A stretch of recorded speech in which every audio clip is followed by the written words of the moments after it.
All right, everyone, the moment people have been waiting for has finally arrived. After nearly 3 weeks of non-stop back and forth, public shots, leaked text messages, and even private phone conversations happening behind the scenes, DJ Akademiks and Charlamagne finally sat down face-to-face to clear the air. And honestly, I enjoyed watching it because this is exactly how more hip-hop disagreements should be handled. Instead of letting social media keep adding fuel to the fire, meeting in person often exposes that a lot of these beefs are nothing more than misunderstandings.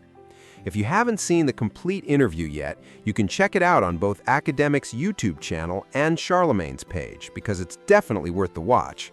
But with that said, let's get into what actually stood out. Before the interview dropped, Akademiks jumped on stream and gave fans a preview of what they should expect. He joked that the conversation ended with him winning 9 rounds to 3, saying Charlamagne landed a few points, but he believed he controlled most of the discussion. Once you watch the entire interview, though, it feels much less like a battle and much more like two completely different perspectives colliding with reality. One thing this conversation really highlighted is something a lot of YouTubers and streamers probably don't even realize. Let me explain exactly what I mean, because this part is more important than people think. Akademiks spends close to 5 hours live on stream almost every single day, constantly talking through stories and giving his opinions. When you spend that much time creating content alone, it's surprisingly easy to convince yourself that certain assumptions or theories are completely accurate. Some of you have even asked me in the comments why I prefer streaming with other people instead of always going solo. The answer is simple. Those people don't always agree with me, and that's actually a good thing. Having different viewpoints creates balance, and sometimes another person catches details or missing context that you might overlook when you're by yourself. That's exactly the feeling I got while watching Charlamagne and Akademiks go back and forth throughout this interview. The entire situation started because Charlamagne privately shared some information with Akademiks, but Akademiks interpreted it very differently. In his mind, the whole thing looked like a calculated move connected to Roc Nation that was designed to drive a wedge between him and his friend Grand Wizard, and that's where this entire controversy really took off. Like 5 different things. I said, no. Hey, they tried to bring me to deposition. Hey, you told me that. You did tell me the deposition shit. I said they tried to, like, in a roundabout way. You like you didn't know George when I first brought George up to you. When I sent you the pictures that I sent that's you, Grand Wizard. No, like, his name is George Wynn. All right, well, when I sent you those pictures of George, you said, "Who is this?" Yeah, I didn't. And I said, "They saying this is Grand Wizard Chat nigga. This is George Wynn who runs Akademiks TV." Yeah. You was like, "Damn, I thought he was skinny." It's not like we done hung out, went on vacation. Now you're no, that's my now you're lying. No, that's my man. You didn't act like that was your man when I first bought him up. No, I said you showed me a picture. I said I didn't know that's how he looks at this moment. No, you said I got the text. You said, "Who is this?" No, read it. You said, "Who is this?" And then you said that's Grand Wizard. I said he's fat. That's all I said. Hold on. Let me see if I can find it. Charlotte, I ain't gonna lie.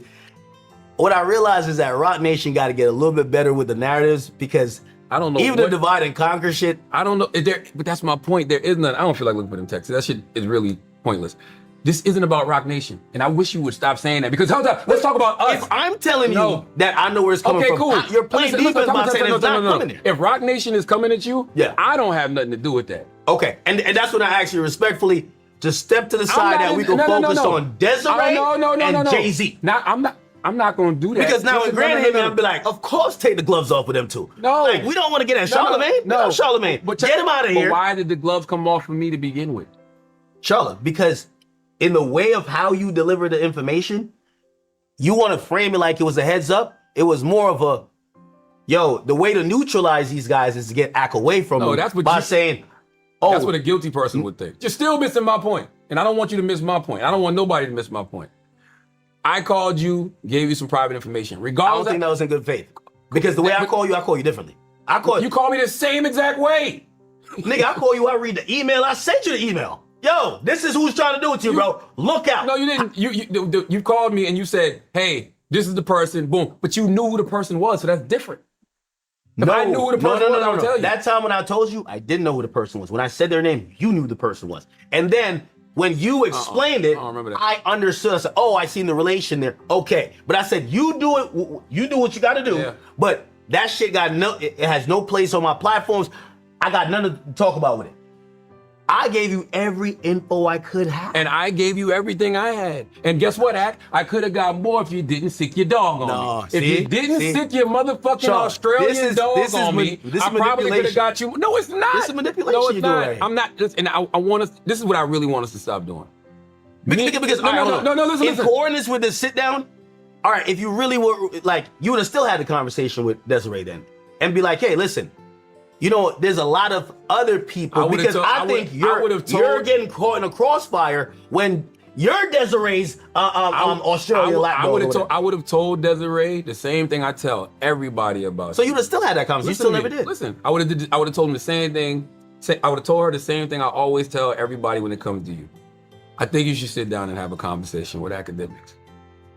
Ak ain't like that. The Ak y'all see online that gets drunk off the liquor and wild, and that's a lot of that is performative. So the interview eventually reached the moment everyone had been waiting for. Charlamagne looked directly at Akademiks and basically asked, when your guy got served those legal papers and opened them up, did they actually say Roc Nation anywhere on them? Because if they did, then you're completely right, and Roc Nation really is coming after you. But if Roc Nation's name isn't anywhere in that paperwork, then you're pointing the finger at the wrong people and dealing with an entirely different opponent.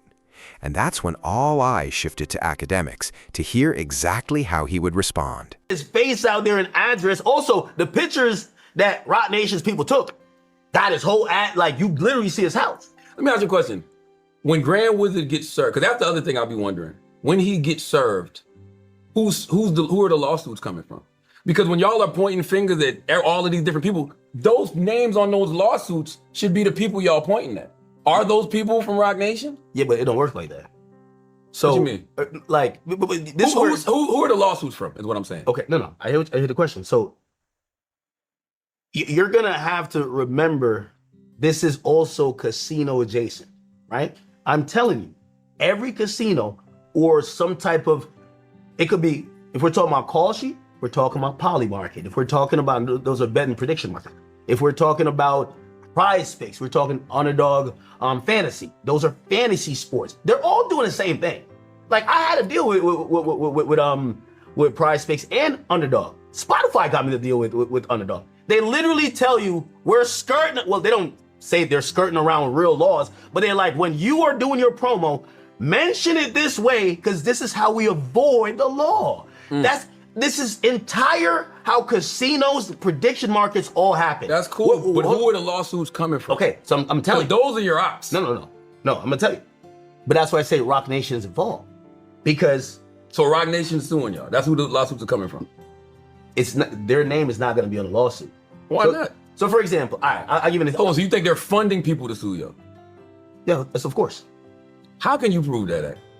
I'm asking, I don't know. Okay, show me. Have you read these lawsuits? No. These lawsuits are claiming these people said they don't have no money, yet their lawyers are going up against state's lawyers. Who do you think is funny that? A broke motherfucker claiming they're suing $1 billion casino. Well, it's just a civil suit. You don't need no money to file a civil suit. There's a million motions, Charlamagne. You don't need any money to file a civil suit. Charlamagne, have you ever... I can file a civil suit right now with no lawyer. You've been in civil suits, right? 100%. And that's how I know people... How much? All right, let me ask you a plenty question. of broke people. I'm not even gonna pretend. I honestly expected Akademiks to pull out the receipts right there. I thought he was about to lay the paperwork on the table and prove once and for all that Roc Nation was actually behind everything. From my perspective, though, if Roc Nation really decided to take legal action against someone, I don't see why they would hide their identity. They're a major company, and if they believe a Twitter page has been spreading false claims about them, there's really no reason to stay anonymous during that process.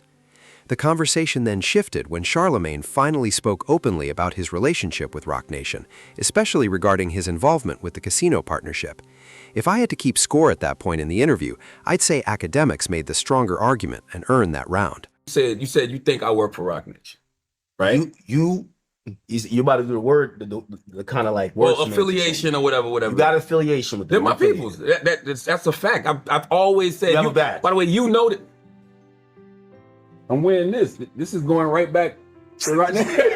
Every time you talk, it's going right. Desiree's listening somewhere. Right or now. she's like, this is probably a hidden street. Charlotte. But no, I always say, you've heard me say this for years. My 4 entertainment idols in entertainment: Clarence Avant, the Black Godfather; Arsenio Hall, who I just published his book, his memoir, on my Black Privilege Publishing and My Print. man with that promo.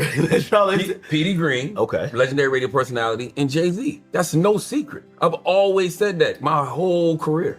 Yeah, but I'm gonna tell you why that's facetious, and this is why I wear the chain. Because I'm a huge fan of Drake before I had the chain and after I got the chain. Drake has never given me $1. Okay, yeah, he sent transportation for me to come film something for his rollout.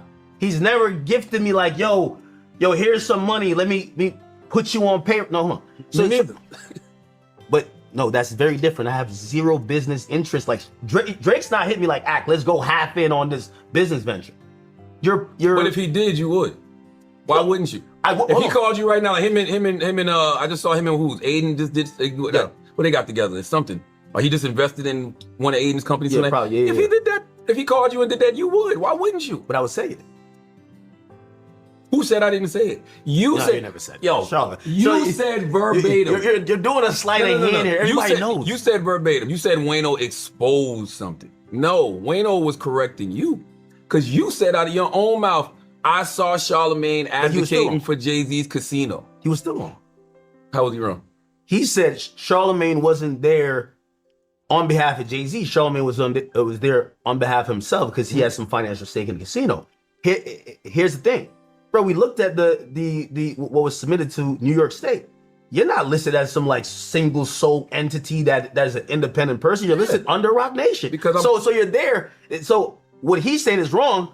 You might be there because you have business interests in that casino, but you're under the Roc Nation umbrella. Yeah, because there's 4 entities that were vying for the bid for the casino in Times Square. You had SL Green, which is a real estate company. Yeah. Because they own the building, right? The building that the casino was going to be in, which was, I think, 1540 Times Square. You had Caesars, you had Live Nation, and you had Roc Nation. Anytime you're getting involved in a multi-billion-dollar potential bid, you're going to have to come in with somebody.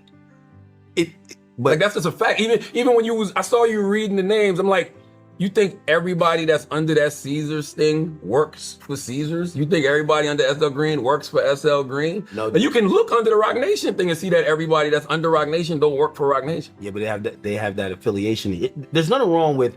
And y'all said I didn't disclose reason- it, but you were reading the disclosure form. We have to go to a site to go.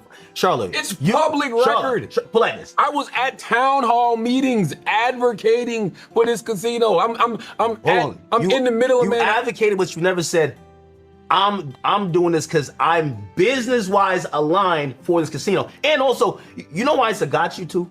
Why is it It's got you? only a got because I know you're gonna do the well. I kind of said it like nobody's gonna find that disclosure. Like, As the interview started wrapping up, Charlamagne shifted the conversation and offered academics some advice from the perspective of someone who's been in the media game for a long time. He basically told him, you don't have to keep putting yourself in situations that create unnecessary problems. You don't have to go at people every chance you get or throw damaging accusations around just because you disagree with them. You can still be a successful media personality without constantly living in conflict, and you don't have to view every situation through the lens of someone plotting against you.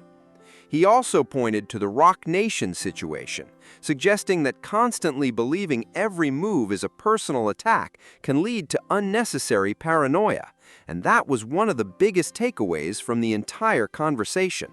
This is when I feel like sometimes you can be a little green.